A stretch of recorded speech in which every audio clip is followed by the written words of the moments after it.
அனைவருக்கும் இனிய வணக்கம். நம்ம இன்னைக்கு வீடியோவில் எதை பற்றி பேச போகிறோம் அப்படின்றதுக்கு முன்னால், இன்னைக்கு கரூருக்கு இவர் எப்படிப்பா போவார்? அதெல்லாம் போகக்கூடாதுயா. கரூர் எங்கள் ஊரில் நாங்கள் எப்படி போக விடுவோம்? நாங்கள் உடனே கோர்ட்டுக்கு போய் ஒரு ஸ்டேயை வாங்கிட்டு வந்துடுவோம். ஆமாம், ரூ. 10 ஹோட்டலில் ரூ. 5க்கு 2 இட்லி கொடுக்குற மாதிரி இவர் போய் கேட்ட உடனே கொடுத்துருவாங்க. அதே மாதிரி இன்னொரு விஷயம் என்னன்னாக்கா, செந்தில் பாலாஜி போய் வேற ஒரு நாட்டிலே தஞ்சம் அடைஞ்சிட்டார். பக்கத்தில் தான் தரை வழியாகவே போய் தஞ்சம் அடைஞ்சிட்டார் அப்படின்ற ஒரு கேள்வி. இன்னும் பார்த்தீங்கன்னா, என்ன சொல்கிறதுன்னே தெரியாத அளவுக்கு ஜென்சி கிட்ஸ் அப்படின்ற பேரில் திமுக நடத்தக்கூடிய ஆபாச நடனங்கள், இதெல்லாம் பற்றி பேசுவோம் அப்படின்றது தான் என்னோட ஆசை. பேசுகிற மாதிரியா பண்ணுறாங்க? யாரா நீங்கள்? என்னடா பண்ணுறீங்க? அரசியல் பண்ண தெரியுமா தெரியாதா? இத்தனை வருஷம் நீங்கள் என்ன அரசியல் பண்ணுனீங்க? இந்த மக்களுக்கு என்ன செஞ்சீங்க அப்படின்றத கேட்குறதுக்கு துப்பு இருக்குது எங்கள்கிட்ட. உங்களுக்கு துப்பு இருக்கான்னு கேட்குறதுக்கு உங்களுக்கு என்ன துப்பு இருக்குது? அதை விட இன்னும் கூட பார்த்தீங்கன்னா, ஒருபடி மேலே போய் இந்த குடிநீர், கடல் நீரை குடிநீராக்கும் திட்டத்துக்கு ஸ்டாலின் அவர்கள் துப்பு இல்லையா? உங்களுக்கெல்லாம் வெட்கமா இல்லையா? அப்படின்னு கேட்டிருக்காரு.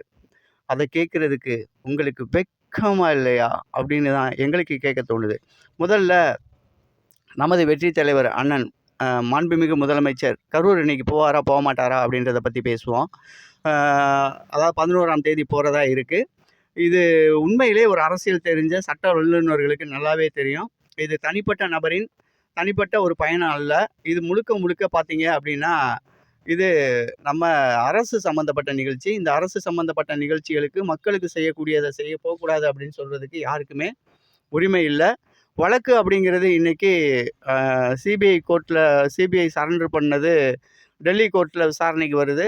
அது ஒரு பக்கம் இருந்தாலும் கூட, இங்கே இவர் ஆர்எஸ் பாரதி அவர்கள் திமுகவில் இப்போதைக்கு அவர் தான் வெளியில் பேசிகிட்டு இருக்காரு. அவர் மேலே எந்த வழக்கும் இல்லாததுனால தைரியமாக வெளியில் பேட்டி கொடுக்கறது, பேசுகிறது எல்லாமே பண்ணிகிட்டு இருக்காரு. இவரெல்லாம் 60 வருஷமாக 50 வருஷமாக அரசியல் என்ன கிழிச்சிட்டு இருந்தார் அப்படின்னு தெரில. ஒரு மக்களை சந்தித்து மக்கள் நலத்திட்ட உதவிகளை செஞ்சுட்டு அங்கே அது தொழில் நகரம் கரூர் அப்படிங்கிறது. இப்போ நடந்த விபத்துனால அந்த நகரம் அப்படின்றது கிடையாது, அந்த மாவட்டம்ன்றது. அங்கே போகக்கூடாது அப்படின்னு சொல்கிறதுக்கு யாருக்குமே உரிமையும் கிடையாது. இது இவங்கெல்லாம் தெரிஞ்சு செய்கிறாங்களா, தெரியாமல் செய்கிறாங்களா, இல்லை இவங்க இவ்வளோதான் இது இவ்வளோ பெரிய கேவலமான இந்த நபர்களோட தான் நம்ம பயணிக்கிறோமா அப்படின்றதெல்லாம் எனக்கு ஒரு கேள்வியாகவே இருக்குது. நான் அதை பற்றி நம்ம பேசுவோம். இப்போ என்னன்னாக்க, கரூர் போகக்கூடாது அப்படின்னு சொல்லிட்டு இவர் ஸ்டேலாம் வாங்க முடியாதுங்க, கொடுக்க மாட்டாங்க. ஸ்டே கொடுக்குற அளவுக்கு அங்கே ஒன்றும் பெரிய ஒரு தீவிரவாத செயல் செய்ய போல. அங்கே இருக்கிற மக்களை சந்தித்து அந்த 41 குடும்பங்களை சந்திக்கக்கூடாது, அது கோர்ட் வழக்கு அங்கே இருக்குன்றதுக்காக வேணால் அவங்கள சந்திக்கக்கூடாதுன்ற ஒரு ஸ்டே வேணால் வாங்கலாமே தவிர, ஒரு முதலமைச்சரின் பயணத்தை தடை பண்ணுற அளவுக்கு இருக்கா அப்படின்னு கேட்டால், அது மக்கள்கிட்ட சட்டத்தின் மீது இருக்கக்கூடிய நம்பிக்கையை சீர்குலைக்கும் அப்படின்னு தான் நான் நினைக்கிறேன். இப்போ அவங்க இவ்வளோ நாள் அங்கே போனாங்க, வந்தாங்க. செந்தில் பாலாஜி அதே ஊரை சேர்ந்தவர். அவர் எலெக்ஷன் டயத்தில் கூட அங்கேயே இருந்தார். சாட்சிகளை கலைக்கலையா? கலைக்க முயற்சி பண்ணியிருக்க மாட்டாரா? அவ்வளோ பெரிய உத்தமரா அவர்? இன்றைக்கி வாக்களித்து வெற்றி பெற்ற நமது எம்எல்ஏக்களே விலை கொடுத்து வாங்கக்கூடிய இந்த கேவலமான செயலை செய்யக்கூடிய இந்த கேவலமான துப்பு கெட்டவங்க ஏன் அதெல்லாம் செஞ்சுருக்க மாட்டாங்க அப்படின்ற ஒரு எண்ணம் உங்களுக்கெல்லாம் எனக்கு தோன்ற மாதிரி உங்களுக்கும் தோணும் இல்லையா? அப்போ நம்ம கரூர் விஷயத்தை எடுத்து தான் பேசக்கூடாது. கரூரில் இவர் தான் செஞ்சார் அப்படின்றத தான் ஆணித்தரமாக சொல்லக்கூடாது. ஆனால் ஏன் கரூருக்கு போகக்கூடாது அப்படின்னு கேள்வி நமக்குள்ளே இருக்கும் இல்லையா? கேட்போம்ல, கேட்குறதுக்கு உரிமை இருக்குல்ல. எதுக்குடா போகக்கூடாது? உங்களை மாதிரி ஜென்சி கிட்ஸுன்னு சொல்லிட்டு ஒரு கோஷ்டி சனிக்கிழமை சால்ரா அடிக்கிறேன்டான்னு சொல்லிட்டு ஆபாச நடனங்கள் ஆடிட்டு கேவலமாக இருக்குது. முதல்ல தமிழக அரசு இதுக்கெல்லாம் தடை பண்ணணுங்க.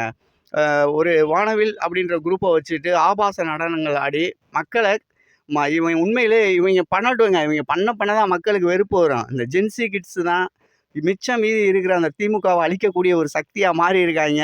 இவங்க வேணும் நமக்கு, இவங்க வரட்டும், பரவாயில்ல, பண்ணிட்டு போகிறாங்க. அதை பற்றி நமக்கு கவலை இல்லை. இப்போ செந்தில் பாலாஜி நேற்று காலையில் 12 மணிக்கு கோர்ட்டில் ஆஜராகணும் அப்படின்ற ஒரு தீர்ப்பு கொடுத்துருந்தாங்க. நேற்று அதை பற்றி பேசியிருந்தோம். ஆனால் இப்போ வரைக்கும் அவர் ஆஜராகலை. நான் எதுக்கு கோர்ட்டை மதிக்கணும்? அது சொல்லிடுச்சுன்னா நான் போகணுமா? இன்றைக்கி சாமானியரை எடுத்துக்கங்க. ஒரு வழக்கில் நீங்கள் இத்தனை மணிக்கு ஆஜராகணும் அப்படின்னு சொன்னால், சாதாரணமாக சாப்பாட்டுக்கு வழி இல்லாத கஷ்டப்படக்கூடிய குடும்பத்தை சேர்ந்தவன் அந்த வழக்கை சந்திக்கிறதுக்கு அந்த நீதிமன்றத்தின் படியேறி நிற்கிறான். தப்பு அப்படின்னா கைது செய்யப்படுகிறான், அவன் ஜெயிலுக்கு போகிறான். ஆனால் இந்த மக்கள் பணத்தை கொள்ளையடித்து, மக்கள் வயிற்றில் அடித்து வயிறு வளர்த்து பல குற்ற செயல்களை செஞ்சு தன்னை உயர்ந்த மனிதனா இந்த உலகத்துக்கு காமிச்சுக்கிட்டு இருக்க இந்த மாதிரியான அயோக்கியங்க, நான் கோர்ட்டையும் மதிக்க மாட்டேன், மக்களையும் மதிக்க மாட்டேன், எவனையுமே மதிக்க மாட்டேன்டா அப்படின்னு நினச்சிக்கிட்டு அவரோட வக்கீல் சொல்கிறாரு, ஐயா மதிப்புக்குரிய வழக்கறிஞர்களே, அவர் செய்கிறது நியாயம்தானா? அவருக்காக வாதாடக்கூடிய நீங்கள் அது தொழில் தர்மம் தானா அப்படின்ற ஒரு கேள்வி மக்கள் கேட்குறாங்க. அது ஒரு பக்கம் தொலைஞ்சிட்டு போகுது. இவர் வேணா ஸ்டே வாங்கட்டும். இன்றைக்கி அது தெரிஞ்சிடும் அந்த லட்சணம் என்னென்னு. கோர்ட்டுலேயும் போய் மண்டையில் 2 கொட்டு நங்கு நங்குன்னு வாங்கிட்டு வந்தால் தான் இந்த ஆர்எஸ் பாரதியெலாம் திருந்துவார். ஐயா அப்படியே முடிஞ்சால் ஆர்எஸ் பாரதியும் அப்படியே உள்ளே ரிமாண்ட் பண்ணி விடுங்க. தேவையில்லாத வழக்குகளை போட்டு கோர்ட்டின் நேரத்தையும் பொன்னான நேரத்தை கெடுக்கக்கூடிய இவர்களோட வழக்குகளை நீங்கள் எடுத்துக்கிறத கொஞ்சம் யோசிங்க, மறுசீலை பண்ணிங்க அப்படின்னு உங்களுக்கெல்லாம் சொல்லக்கூடிய இடத்துல நாங்கள் கிடையாது. சாதாரண குடிமக்கள், சட்டம் தெரியாதவர்கள், எதுவும் தெரியாமல் சொல்லியிருந்தாலும் நீதிமன்றமும் நீதிபதிகளும் தயவு செஞ்சு நல்ல தீர்ப்பு கொடுங்க. அங்கே அவர் எங்களோட முதலமைச்சர் எங்களுக்கான அந்த நலத்திட்ட உதவிகளை செய்கிறதுக்கு தான் அவர் வர்றாரு. இவங்களை போல் லஞ்சம் கொடுத்து மக்களை திசை திருப்புறதுக்கோ பண்ண வேண்டிய அவசியம் கிடையாது. அதாவது தர்மம் எப்போதும் தோற்பதும் இல்லை, அதுதான் எங்களுக்கு தெரிஞ்சது.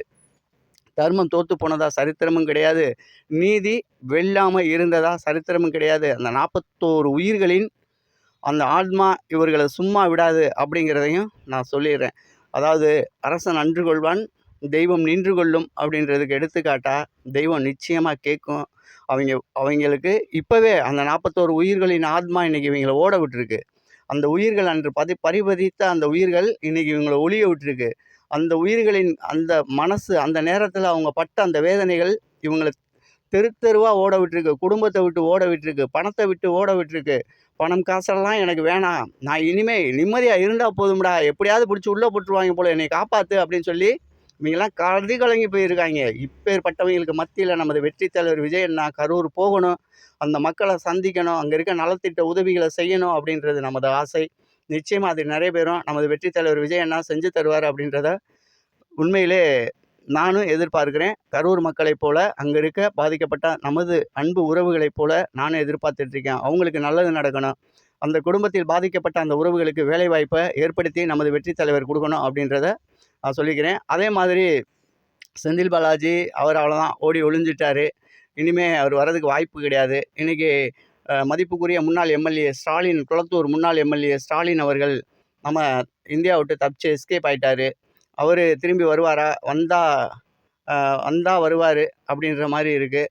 2வது இன்றைக்கி அடுத்து உதயநிதியும் வெளிநாடு போகிறதுக்கான ஒரு ஏற்பாடு பண்ணிக்கிட்டு இருக்காரு அப்படின்ற ஒரு காற்று வாக்கில் ஒரு கேள்வி வந்துட்டுருக்கு. அது எந்த அளவுக்கு உண்மை அப்படிங்கிறத அடுத்தடுத்து உங்களுக்கு நான் கரெக்டாக சொல்லிடுறேன். அதே மாதிரி நம்ம சேனலுக்கு புதுசாக வந்திருக்கீங்க அப்படின்னா நம்ம சேனலை சப்ஸ்கிரைப் பண்ணிக்கங்க, கூடவே அந்த பெல் ஐக்கான் டச் பண்ணிக்கங்க. தொடர்ந்து வீடியோ பாருங்கள், ஆதரவு கொடுங்க.